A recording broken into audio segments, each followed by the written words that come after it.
the Left with Samina and Shauna. Now, here are our hosts, Samina Mustafa and Shauna East. Thanks, Paul. Welcome back, world. Hello, everyone. You're listening to the Left. I'm Samina Mustafa. And I'm Shauna East. Happy New Year! Happy New Year! It's 2019. This is our first show of the year. And wow, what a week it's been. What a year it's been. Wowie zowie. So we have a super exciting show. We're going to talk about a very important topic, white supremacy on the left. Yes, we're getting into it. Bam. Yeah. 2019, boom, we're doing it.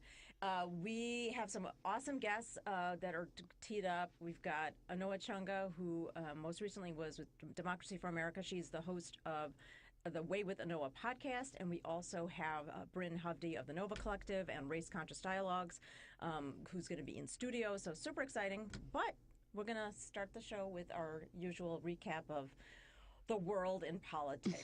On the left, and Shauna, you had a little something. Oh, before we do that, I do want to remind folks we are on Facebook Live. Correct. So you can watch us. You can see on the To the Left with Samina and Shauna Facebook page, which is facebook.com/ToTheLeftRadio.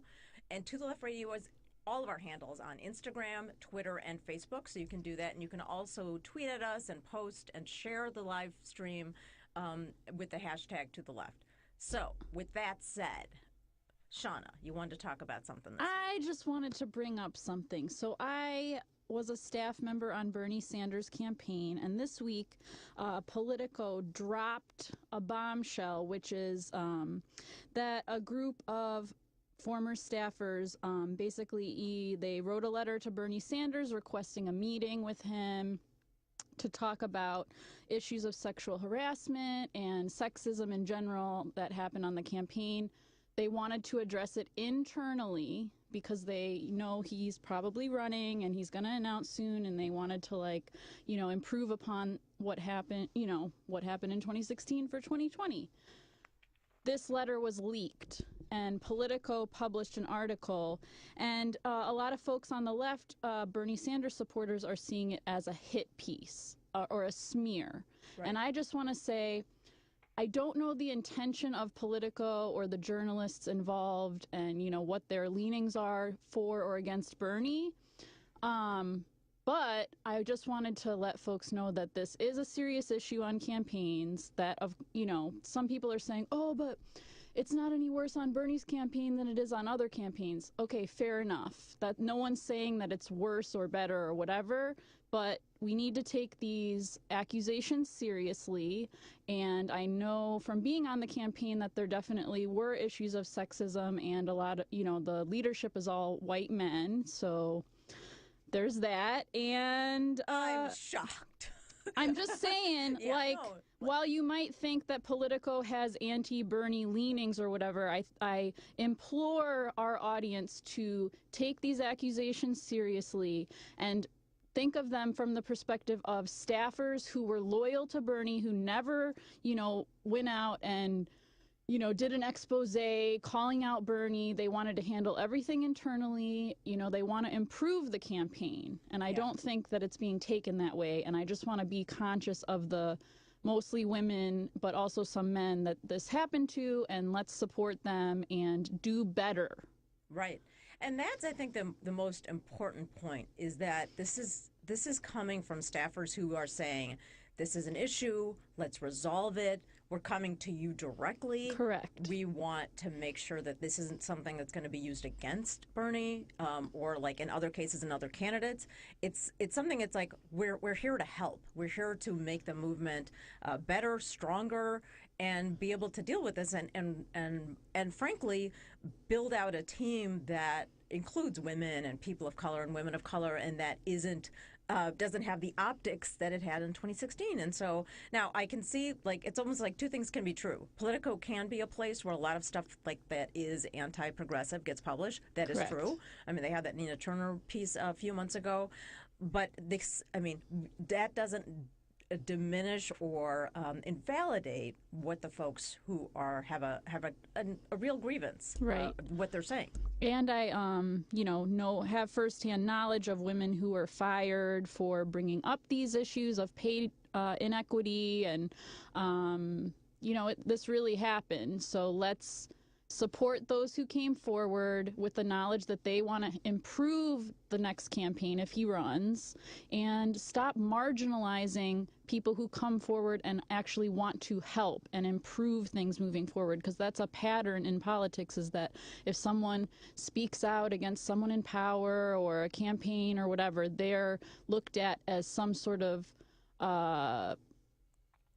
person who's trying to destroy that campaign or harm the organization. And that is just something we need to change. And it kind of goes along, I mean, it's going to fit well with our theme for today's show with white supremacy on the left. There's this concept that somehow speaking up about issues, whether it's candidates or an incumbent's voting record, what they've said and done, that where there's a disconnect, that somehow that's creating division, or it's sort of sacrificing some, mythical unity. It's like, no, this is real.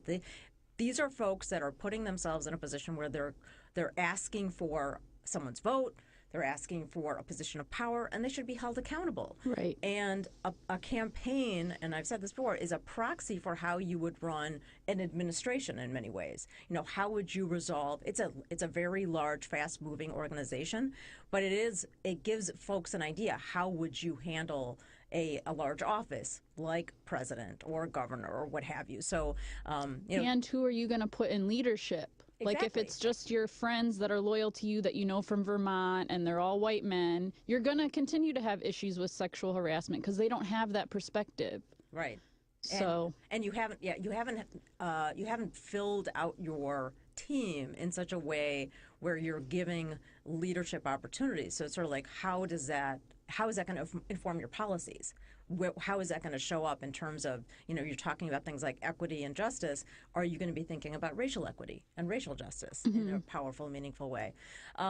We're coming up on the time where we are going to transition into our topic of the day, and I think that's a good segue. We're really excited to have Anoa Changa, who is a political analyst and the host of the Way with Anoa podcast. She is based in Atlanta, Georgia, but spent quite a bit of time here in Chicago, but we're going to let her tell us more about her background, and we've got Anoa on the line. Hi, Anoa. Hey. Hi. How are you? Happy New Year. Happy Sunday. Happy New Year. Happy Sunday. Thank you both so much. Thank you so much for bringing me on and having me a part of this conversation. You both know this is a conversation that's been near and dear to my heart and also causes so much personal stress. Right. Yeah. Stress for quite some time. But what people really don't understand is when we are having these conversations, when we are pushing these issues, it's not because there's an axe to grind. It's not because we're just personally unhappy. There is a real commitment to justice and liberation and equity, and that cannot be achieved by demanding silence, right? If we're all in this together, if our liberation is all tied together, then unraveling and dismantling the systems that have unfortunately been recreated even within progressive spaces, that has to be done, and it's uncomfortable work, but we have to do it together. Yeah, no, For absolutely. sure. That's a perfect opening. But I want to know if you could just maybe give folks who aren't as familiar with your work, give us a little bit of backdrop. And I know you spent quite a bit of time here in Chicago, and that you were a leader in African Americans for Bernie. So if you could just kind of give us a quick summary of that, and then we can sort of chime Awesome. go in. Yes. So our family's originally from New York. We moved to Chicago when I was in middle school. We moved to Chicago when I was in middle school, and I lived in Chicago, with the exception of 1 year where I got shipped off to West Virginia in high school. I lived in Chicago and went to Kenwood Academy in Hyde Park. So we lived on the south side, lived on the northwest side for a little bit. So we lived in Logan Square, not far from Humboldt Park.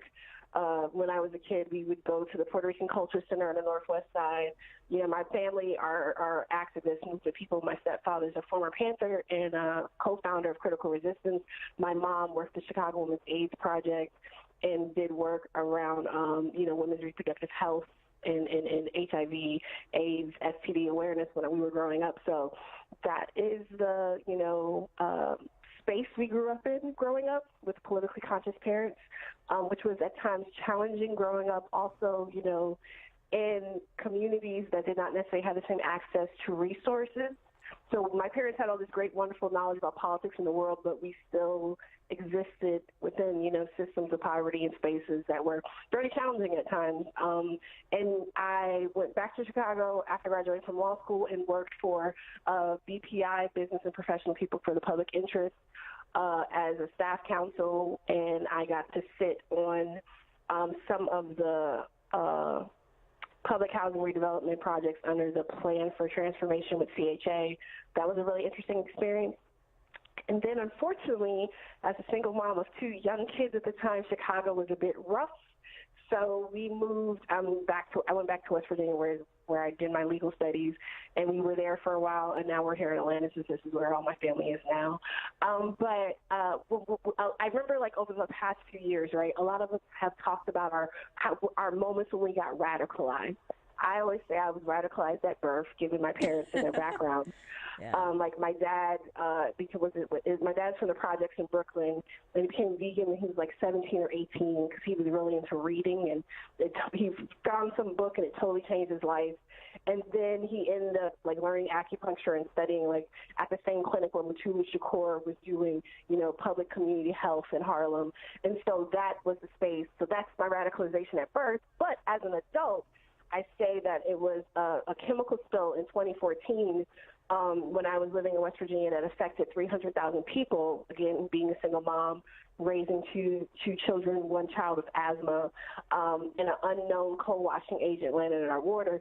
That completely activated me and got me really understanding how we could use something like Facebook to reach people and get them into action. So that was my first foray really into digital organizing, was trying to move people into action around the 2014 chemical spill in Kanawha Valley, West Virginia. So that brings us to Atlanta in, springtime, and the primaries are getting ready to start. And I said to my dad, I don't think I'm voting. Like, we were just having a conversation because that's what we do. We talk politics at home. And he was like, well, check out Bernie, because my dad was my dad's a Bernie bro, I guess, for lack of a better term. Not really. I'm being funny, you guys, but my dad's been familiar with Bernie Sanders, remembers him from Air America days, watched him on C-SPAN. So I was familiar, but not as familiar as my dad was. So he was like, check him out because he's about to announce, or he had just announced, one or the other. And so I did some looking, and I first, actually, before I was able to connect with African Americans for Bernie, I got hooked into Women for Bernie. Because I don't know if people understand how this all broke down, but there was this umbrella, which I know with Shanna's experience, she could speak to this too. There was an umbrella of different kind of constituency grassroots side groups that were not officially connected to the campaign, but that really sprung up seeing a need to build this movement. Bernie put out the call to action, and a lot of people sprung into action in a very amazing way. So I went from being just being a state page admin to being the head of all the state page admins, coordinating and facilitating amongst state page admin. I think we had approximately 100 admins. And I think at the time before I left Women for Bernie, we had about 47 of the 50 states covered. And then I also was their research team lead. So those 2 positions put me in, part of the leadership team. And that's also how I started doing a lot of national interviews and stuff on behalf of the group, talking about women who supported Bernie. There are folks can look. There are a couple different videos. We were on Huffington Post Live. I actually did a short video while driving to work one day talking about why, as a black woman, as a single mother, I was supporting Bernie Sanders over, the woman in the race, because that was a big conversation, right? About how it wasn't enough to have a woman running. We needed the right woman. And I know that's coming back now. People are saying, well, now you have the right woman running, i.e. Elizabeth Warren, and people won't support her.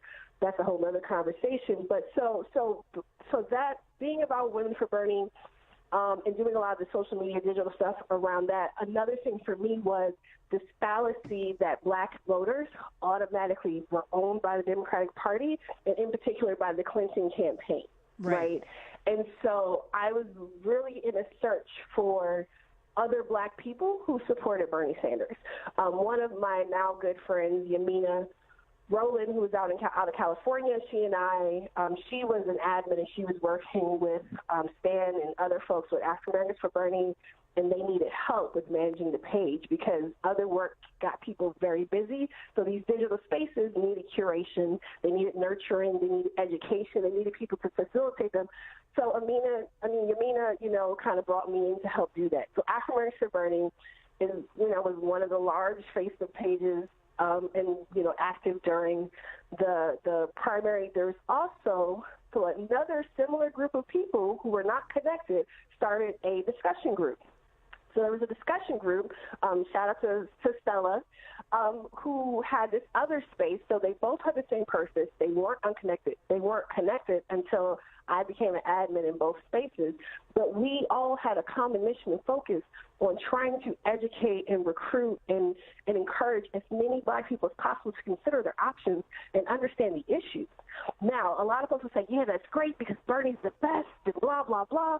The problem is, unfortunately, the campaign itself did not invest the same energy into that work. So we were trying our best as a skeleton volunteer crew. People work, we have other responsibilities, but that was kind of what we were, tasked with doing, trying to make sure we were sharing good content, connecting issues to what was going on, making sure we were highlighting even what Bernie was talking about that maybe wasn't getting pressed and being picked up. Like, what people don't realize is Bernie Sanders did a lot of the early, there were a lot of forums and stuff all over the place that he did, and Martin O'Malley did some of these too, that Hillary Clinton did not, right? Because she didn't have to. There was like a BET criminal justice forum or something like that, and it was only streamed online, didn't appear on TV. But I think it was Bernie Sanders, Ben Carson, and Martin O'Malley, I think, if I remember correctly, were the only ones who participated out of everyone who was running.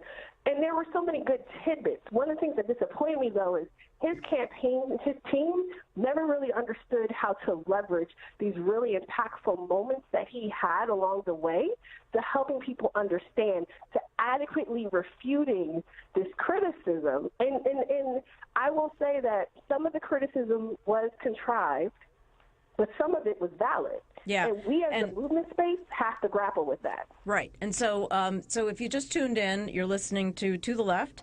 My name's Samina Mustafa. I've got Shauna East, my co-host, on in the studio, and Anoa Changa on the line with The Way with Anoa. And we've got just about a minute, and I just want to kind of continue on that that theme, Anoa, just the concept of the campaign not seeing that as a valuable thing, and just maybe sort of like everyone's impression of Bernie kind of coming more from the staff decisions, and some of his supporters sort of dismissing concerns from folks who were like yourself. What folks don't understand is that there were different points. Like for example, South Carolina. By the time South Carolina came and went, and the decision at whatever point in time was made to dismiss the entire South, you had amazing folks on the ground organizing in Florida, like unbelievable. Same as you saw in California and other places. And what happened was you had all these different moments. There was a forum out in Iowa with a bunch of organized, and again, because I was doing social media, I digested so much of this stuff, right? And I was so excited. But for the campaign to have the reach it did and never really amplify this, it was disconcerting because you had organizers of color out of Iowa getting Bernie to answer very serious questions, right? Very real issues directly relevant to our communities, and that should have been the answer to the feedback and criticism he was getting. When you have people having meetings with high-level surrogates saying, we need to see this happening, we need to see that happening, and then it doesn't happen, that sends a message to Black voters that we don't matter. So that unfortunately people internalize that, and the other side opponents, they run with that narrative. Right. We need to not be letting people set the narrative for us. We have to set it for ourselves. We don't run an insurgency on someone else's terms. Yeah, and that's when some of the language, and we do have to take a quick break, but just some of the language around the Andrew Gillum and Stacey Abrams, that folks who didn't vote for them were not necessarily racist, that sort of reinforces that sort of belief that Bernie Sanders isn't as attuned to or aware of racial justice issues and the issue of racism in the political sphere. So, but we are going to take a quick break, a 2-minute break. We're going to come back with Bryn Havdi of the Nova Collective, and then we're going to loop Anoa back into the conversation conversation, have a roundtable about this. You are listening to the Left. My name's Samina Mustafa. I'm Shauna East, and we'll be right back. Jinx!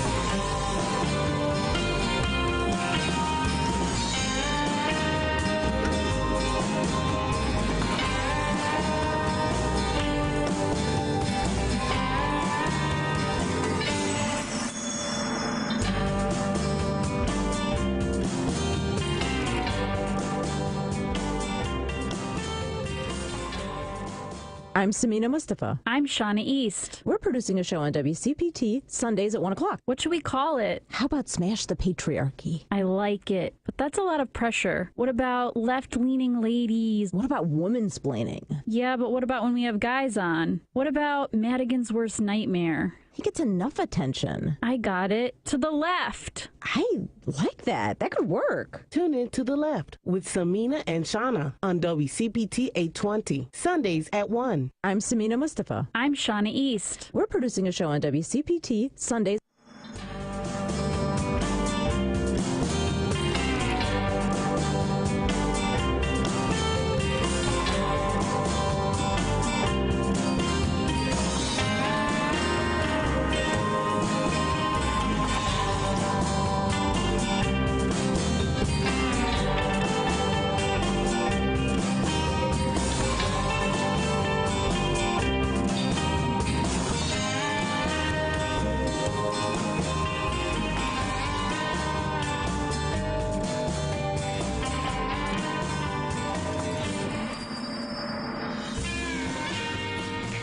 And we are back.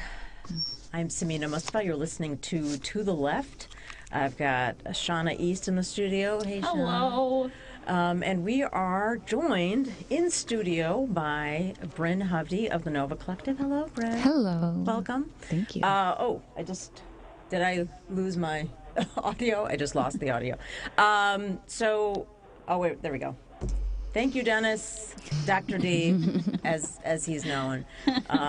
He's actually a doctor of radio medicine. So we're back talking about white supremacy on the left. Very serious topic, and our mics are going a little crazy. But I wanted to bring Bryn in because she is the head of the Nova. She's a co-founder of the Nova Collective, which does diversity and education and inclusion work in corporations. But she also started the Race Conscious Dialogue. She's a co-founder of Race Conscious Dialogues in Oak Park. And we all think of Oak Park as sort of this progressive bastion. And there was the Showtime show that just came out, America to Me, that sort of ripped off that Band-Aid and sort of exposed some of the issues. And so I wanted to bring Bryn in both to talk about sort of what's going on in Oak Park right now and also talk about Race Conscious Dialogue. So welcome, Bryn. Thank you. So I moved to Oak Park specifically about 4 years ago now. And really, my family, we chose to move there because of some of that narrative that we had heard. There's sort of like a nice liberal white lady word of mouth about like, oh, go to Oak Park. It's so forward thinking, and they curbed white flight in the 60s and 70s. And so kind of went out there with that. You know, you ask anyone who lives out there why they live out there, and there's really two answers that rise to the top: diversity and the school system. So America to Me really did shine a light on what those of us who moved out there learned pretty quickly, that the diversity of Oak Park is something that they're very proud of, and there's a lot of black and brown faces that are out there. But once you dig beneath the surface and you start to look at power dynamics and power structure, it tells a very different story. So the fact that they're having the conversation and the community's engaged in the conversation is, something that we're proud of, but it's certainly doesn't quite live up to the ideals that it's known for in that way. And in your professional work, you were previously at Second City Works and now doing this work with the Nova Collective. You're dealing with issues of white supremacy in the workplace and racism. And, you know, I think one of the terms in your bio was deconstructing whiteness is one of the things you're doing at Northwestern. When all of this, coming with all this knowledge, you actually, spoiler alert, Bryn was also on my congressional campaign, and the experience of sort of reaching out to organizations and experiencing it going from the corporate space to the political space. Right. Yeah. So I think two things that you mentioned are important. That that white supremacy isn't, I think, as you said in the promo to this show, isn't just KKK. It isn't these actions that folks think it is. It's really the culture that we're ingrained in the United States is what we're built on. So it's everywhere. It's not just these moments that folks maybe want to think that they are.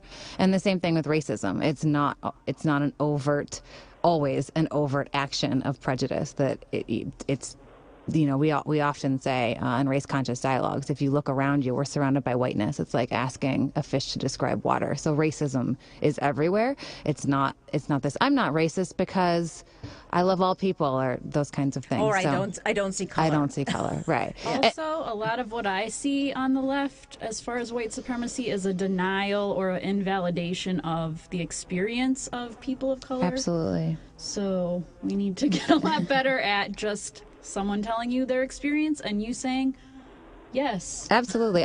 Thinking about you. about this show, I thought one of the things I've noticed, and when working on your campaign, we got a lot of volunteers that I would talk with and vet once you were endorsed by a very left organization. And some of those folks had worked on campaigns like the Bernie campaign. And the experience I had was that some of those people were so obsessed with facts and logic and wanting to disprove someone's lived experience because this and this, talking about theories from 1989 and pulling out all of these theories and logic and facts that then didn't line up with someone saying this happened to me or this is what I lived through.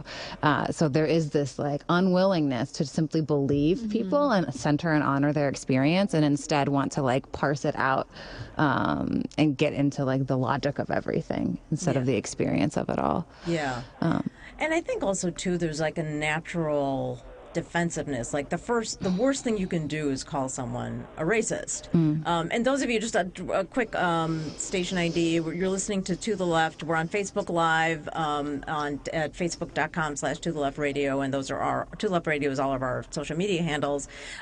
If you're watching this on Facebook Live, you can see that Bryn is white. So super white. I glow in the dark. But this is the reason why I was very race conscious about this decision, was that I wanted to say hey, this is not something that we can dismantle. People of color cannot be the only people talking about this and doing this education, doing this work, and confronting white folks. We can't always be the angry people of color. No. And so when we even talked on the phone the other day, which is when folks hear it from you, they're hearing it differently. I feel that they do. I think it certainly unsettles folks to hear it from me, and the defensiveness is still there, but they definitely hear it differently, and I think that they maybe could be more willing to engage in the conversation. I'm very authentic and I hope transparent about my own journey, and I'll be the first person to say I am super racist. I was raised in it. It's all around me. I work really hard all the time to try and unlearn things that I was taught and to try and do less harm. But to be called racist shouldn't be the worst thing that you can be called. It should be about how are you working to stop it and dismantle white supremacy, which is different from saving people of color, right? There's that kind of savior complex too. So I try and approach the conversation from that perspective of I'm a well-meaning white woman who makes mistakes all the time because of this culture that we live in. Right. And I think on your campaign too, we talked about there's certainly systemic things that with that white supremacy culture are just built in and embedded into the political systems and to the ways in which a candidate needs to run for office and the rules and the laws and all of those things. And then there's a lot of interpersonal. I think back to kind of early on in your campaign and a lot of nice white liberal women who were, have to say enraged, like rageful about this idea that they would consider voting for a woman of color just because she was a woman of color. I don't know how many times we heard that. I would never vote. You think I should just vote for her because she's a woman of color? Isn't that reverse racism and the most qualified person and blah, blah, blah, blah, blah. So you can really see that switch flip in someone when you bring race into the conversation and you're not willing to just ignore it and be colorblind in politics. Yeah. And I think the other piece of that is also how much of it is protecting the patriarchy. So much, I mean, it's that's a whole other show, Shauna. We got to do the. I'm ready. We got to smash it. It's been 11 episodes. We haven't smashed the patriarchy yet. We're failing miserably. We're trying. But we're working on it. We're trying. We're talking about it, and we're gonna have some thoughts on how to solve some of this stuff. So we want to bring actually Anoa Chunga back in the conversation to talk a little bit about which is something that I spoke with Anoa on the phone. Which is how someone like Stacey Abrams in her campaign for governor, let's just be clear that Brian Kemp stole that election. Let's just be real clear about it. There's some real shenanigans going on. But I was struck by what Anoa was saying, how Stacey dealt with the racism, in the primary, and also how she addressed it in the run-up to the general. So Anoa, if you could just kind of chime in. Yeah, I mean, when we recognize that we are not in some beautiful post-racial utopia that people unfortunately thought would happen because America elected Barack Obama in 2008, when we understand that and come to terms with also what is existing on our own side, air quotes, because y'all can't see me, and if you're a Democrat, what's happening within the Democratic Party, right? When we come to terms with this and own it as our reality, instead of always trying to ignore it to make other people comfortable, it becomes very easy to stand on your values and to live your truth as you're running, whether you're on the staff side, campaign manager, or you're the candidate yourself, right? And what I watched Stacey Abrams do here in Georgia, and, there are a lot of folks, progressive folks too, who are very upset with the shutdown that happened in August 2017 of her then, or July 2017, of her then opponent in the primary, Stacey Evans, battle to Stacey's. For those of us who took part, it was the same as what happened in 2015 with the shutdown that interrupted Bernie Sanders and Martin O'Malley at Netroots in 2015. It was an opportunity to challenge. It was an opportunity to challenge white progressives in the most progressive space, the convening, right? Or not most progressive, but the largest convening of so-called progressives to stand on their values. Because what we had happening at that time in 2017 was the Intercepts and others, trying to position Stacey Abrams as if she was this horrible neoliberal candidate who was just Republican light and blah, blah, blah, and that somehow by default Stacey Evans is the true progressive champion and somehow a white savior candidate. Wow. And what ends up happening is because we don't control our own media, we don't control our own narratives effectively when we're out here advocating and doing the work, that incident does not become about the issue of education, right? Because you had writers making this about Stacey Abrams and Stacey Evans and what was considered a divide on our state-funded college scholarship program, HOPE. They made it about a certain aspect of education. Instead of looking at Stacey Evans had all these pro-privatization votes, pro-charter votes, etc. And on the stage that same day that Stacey Evans was speaking was Becky Pringle, who was the vice president of the National Education Association. So what was a protest about K through 12 and how if we're going to talk about making sure kids have access to higher education, you have to start from cradle to college. And we need to talk about trade programs and so many other things.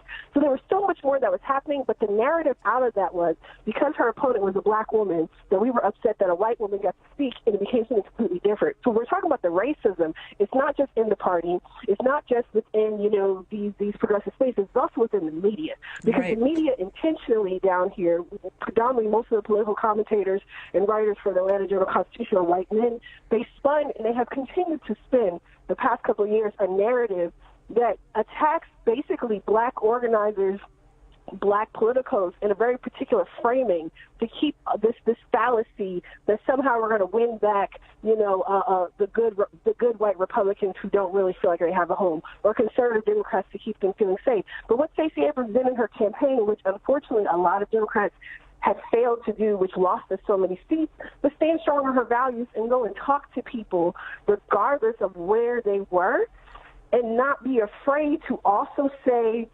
Stone Mountain, which is the largest Confederate war memorial in the country, needs a change, right? Like she didn't hide and try to excuse the fact that in the early 90s, as a student at Spelman, she took part in an action that addressed the racism in the former state of Georgia flag, which was a Confederate flag, basically. It was the stars and bars. Like, she stood very strong, and for a lot of us, as a big Black woman with natural hair, she was a symbol of something so much more radical. I know folks can go back and forth about how left she really was in our politics, but this type of stuff really does matter at a time when, especially as Black and brown women, we're taught that if we want to be successful in this space, we have to fit into a certain mold. We can't talk about certain issues, and we have to move a certain way. Right. And Stacey defied all of that and kicked down the doors for a lot of people who have been trying to struggle through. So when we tie this into what does we look at Ayanna Pressley, we look at Alexandria Ocasio-Cortez, Rashida Tlaib, we look at Ilhan Omar, we look at so many people right now, and what we're all really excited about is this transformative political engagement and organizing that is happening across the Democratic Party that is looking at how do we do both and. How do we both talk about equity and justice in a way that also organizes us all collectively and moves us all forward. And unfortunately, when we look at a very white-led progressive movement space, it struggles very hard in how to do that and make space for that to be a part of what's going on. Because it forces people to deal with uncomfortable truths about themselves. And when you are, a beloved politician who keeps centering your mediocre white male friends in your leadership and advocacy spaces, it makes it very difficult for the rest of us to be able to have a voice in organizing and leading in this space. Yeah, and that's such an important part of that, of what we're seeing Stacey Abrams and, Rashida, Ayanna, Alexandria, and Ilhan do is really being authentic. One thing that I have been hearing a lot of folks say recently is there are people of color who have ran for office, or women of color who ran for office before, but they didn't run as women of color. They ran and they tried to keep the sort of, neutral or sort of like distance themselves from those issues. But like you said, Stacey Abrams was like, no, I'm going to confront this issue. I'm going to talk about this protest I did at Spelman, which is so powerful and so important. If you've just tuned in, that was Anoa Changa of the Way with Anoa podcast. We're going to, and you can watch us on Facebook Live. All of our handles are at To The Left Radio. And you can call in the next segment. So if you've got your phone handy, 773-763-9278. That's 773-763-WCPT. And I want to switch gears because I think that point back to Bryn about having folks who are leading campaigns who don't have that consciousness. And so that's why I think it struck me so much that you and Dot created Race Conscious Dialogues and the work you're doing. Can you talk a little bit about that and how that came about? Yeah, absolutely. And, I think Dot and I came together through different paths. So she had been working with specifically Oak Park community leaders of color who were saying, we've had enough, something has to be done about racism in this town. And she said, agree. And they were talking about how to do that. I didn't know any of them at that point in time. And this was maybe a day or two after the Philando Castile verdict. And I just did a long, ranty Facebook post that was in the Oak Park Progressive Women Facebook page, which is, if you're not part of, you should really join if you're nearby, because there's a lot going on. And just said, what are we going to do about whiteness, and like who's with me to start figuring this out. And as you said, I had been part of, had the privilege to participate in the Northwestern program, Deconstructing Whiteness, and that had been sort of an awakening moment for myself, and wanted to try and replicate that as much as possible in Oak Park. So Dot and I got together, and as we were talking about what we as white women could do that was not encroaching on the efforts or space that people of color were already working on, we really thought, we sat there and we're sitting in her backyard and kind of just staring at each other, trying to think of what benefit people of color would have in having a conversation about race with white people. And we couldn't come up with anything because it all came down to, and I'm sure we've all witnessed it or been part of one. White people learning through the pain of people of color through those experiences. And that's sort of a not best case scenario, but the other way that goes is them completely shutting down or dismissing the experiences of people of color. So we really thought that there needed to be a group specifically for white people to unpack whiteness and not have to learn from the lived experience and uncompensated education of people of color. And so that's what we started with Race Conscious Dialogues, was a space to really start to unpack whiteness and have those discussions and ultimately get to some point of action with folks where they can take the work forward in their own way or just start to do less harm as white people. Yeah. Well, we're going to take a quick break and come back and continue the conversation. You're listening to the Left. We're discussing white supremacy on the left. I'm Samina Mustafa. I'm Shauna East. And you can watch us on Facebook Live at To the Left Radio is all of our handles. And hey, we're listener-supported radio, so you can support us on Patreon at patreon.com/To the Left Radio. We'll be right back, guys.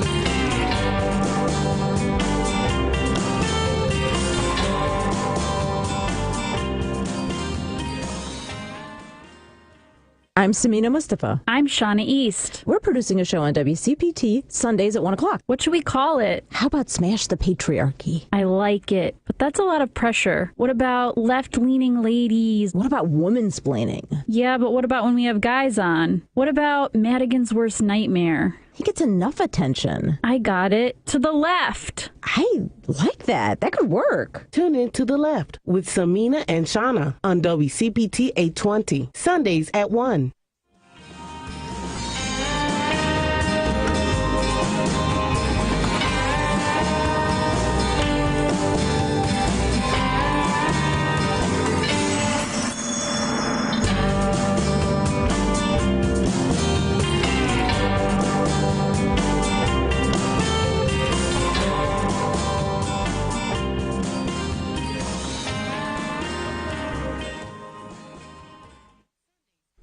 Welcome back, world.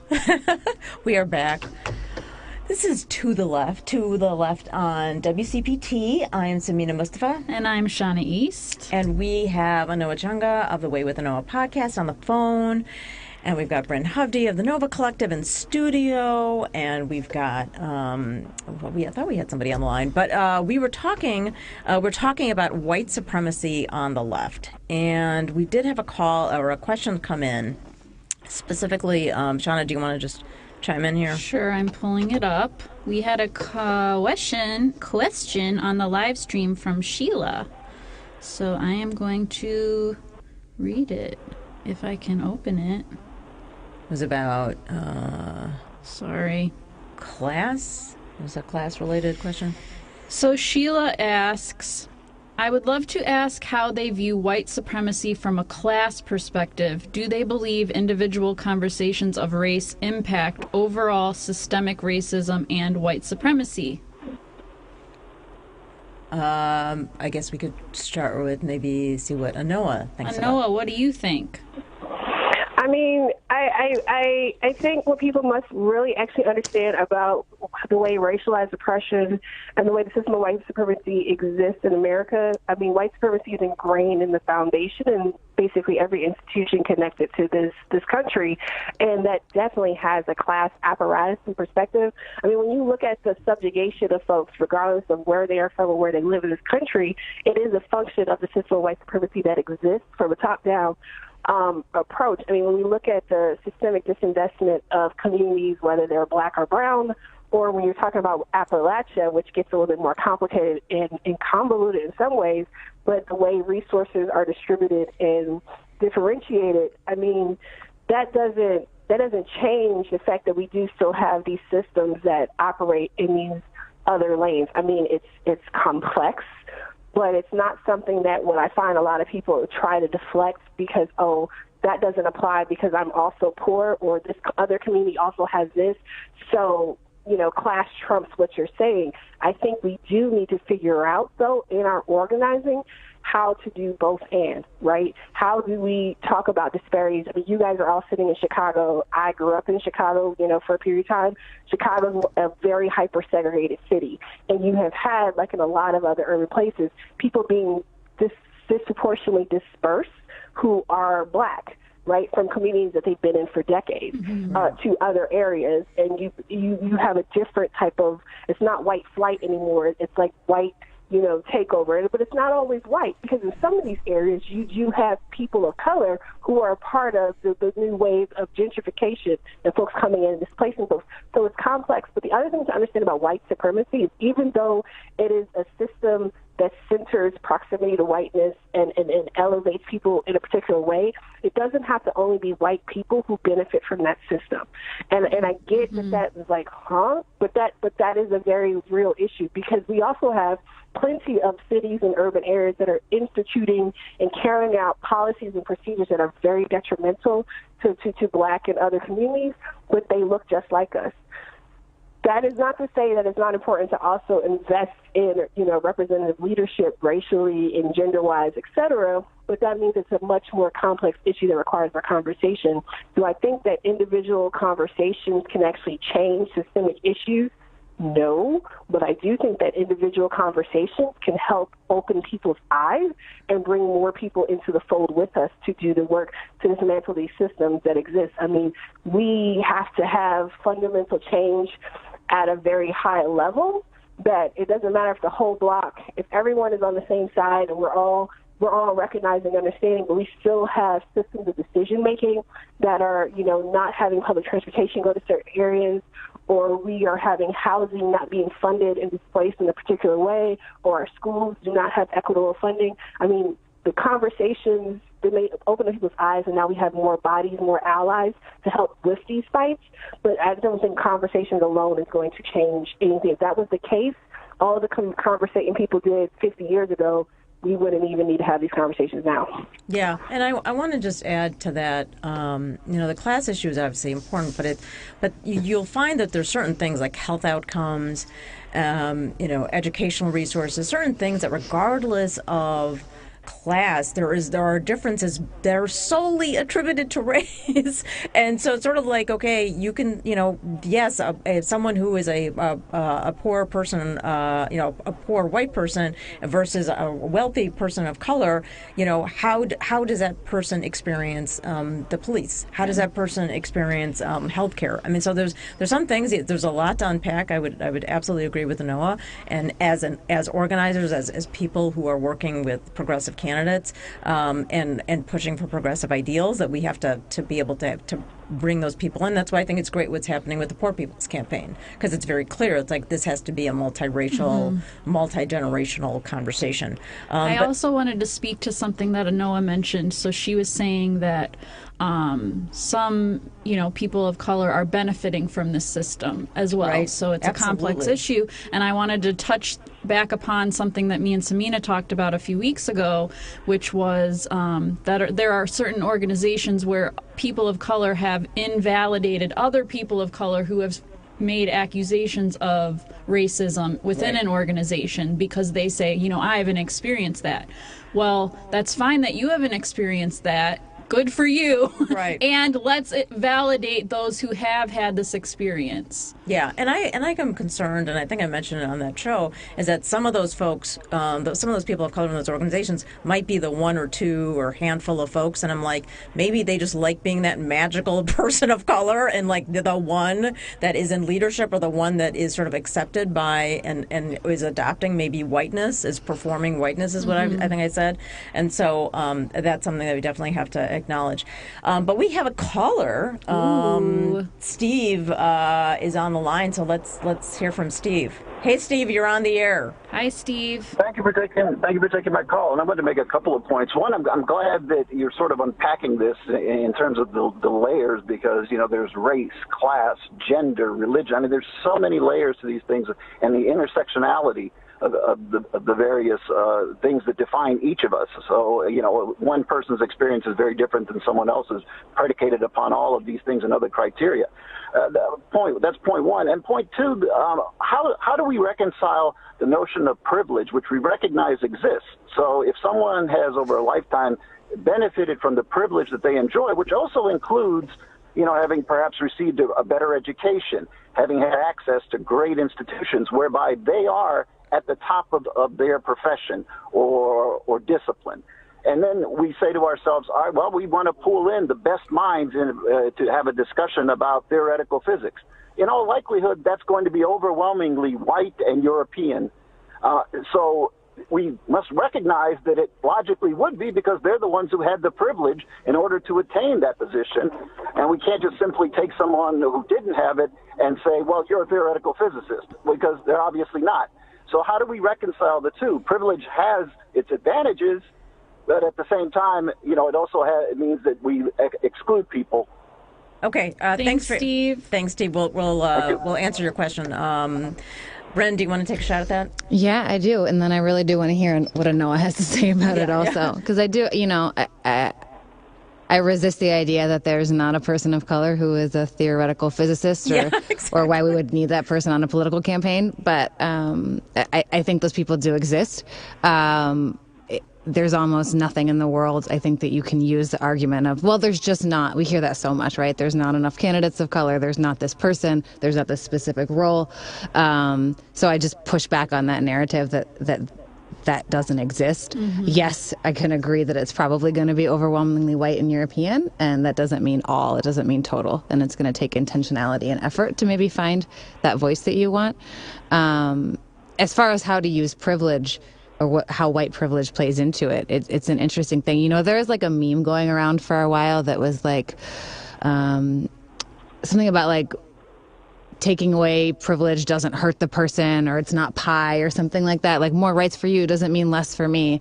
And I really hated that meme, because it does mean giving something up. If what we're searching for is equity, it does mean like, what are you willing to sacrifice in terms of your privileges, and what are you willing to give up? It doesn't mean all things. But it does mean being willing to sacrifice in some ways. So, and to be able to gain in a lot of ways too. Like racial equity benefits everyone, and especially white people. And I think the thing to also remember, that, and I want to get Anoa to chime in here, is that we, there was that thing, equality should not be like oppression. It's not, doesn't feel like oppression. Anoa, do you want to chime in here? We have a few minutes.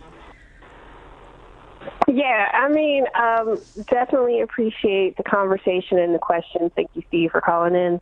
I just think that I agree with the idea that with privilege, you are giving up something when you're talking about relinquishing privilege, because you have access to spaces and opportunity that others do not have. And it's not to say that all of us do not have some varying degrees of privilege. Like I said at the beginning, I'm a lawyer, right? Like how there are so few of us, when we really look at the U.S. population, who are college educated or above. Now, I don't really feel too privileged because of my student loan debt, but that's a whole other conversation too. But I do think when we talk about privilege, one of the things that I find with the language is that people get so caught up because of what the common definition of privilege is, that they don't really take the time to internalize and really like grapple with what people are talking about when they talk about white privilege and how it fits in society and the way things operate and move. And I really do appreciate the white people who step up to do that work, to help other people understand what it is, how it operates, and then think about what are solutions to how we move forward. I also do appreciate people who will say, well, I'm going to use my privilege and leverage it in this way to maybe move myself out of this space and decenter myself and elevate these other voices to tell those stories and have those conversations. So I think, it really does get to a lot of us being comfortable with being uncomfortable in these spaces and having these conversations, because there are so many people out here, especially when we start looking at the local level. You guys are having local elections coming up, I know. When we start looking at the local level and who's actually starting to run for office, who's behind campaigns, who's doing the organizing. I saw a post from one or two of you, I can't remember who, about the forum that was yesterday, how well organized it was, and it was held by 3 Black women. We have so many spaces and conversations like that, but the main political apparati, whether they're in institutional Dem spaces or progressive Dem spaces, tend to overlook these organizers and leaders because they don't check off certain boxes on resumes. Right? And that's not actually how we organize and build movement spaces. When we look at Fannie Lou Hamer, we look at some of the greatest and most beautiful minds in organizing historically, they aren't people who always checked off the right box, right? But they are people who understood how to move people to action.